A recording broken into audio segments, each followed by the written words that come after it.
সজনে ডাঁটা, আলু, বেগুন, এটা 5 ফোড়ন দিয়ে পেঁয়াজ ফোড়ন দিয়ে দিয়েছি। পেঁয়াজটা একটু ভাজা হয়ে গেছে, সবজিগুলো দিয়ে এবার আদা, জিরে আর লাল লঙ্কা বাটা দিয়ে কষানো হয়ে গেছে,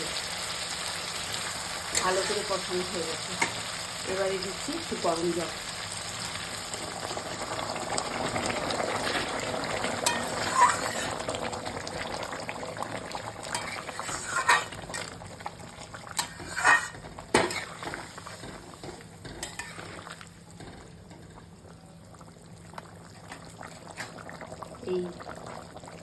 এই যে রুই মাছ দিয়ে এটা একটু পাতলা ঝোল করবো।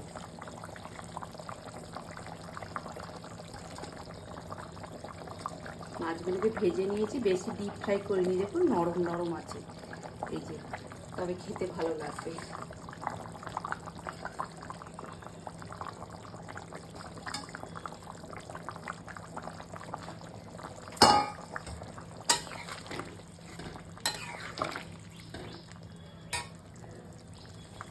আর ওপর থেকে গোটা গোটা একটু ধনে পাতা দিয়ে দেবো, বেশি দেবো না, অল্প দেবো।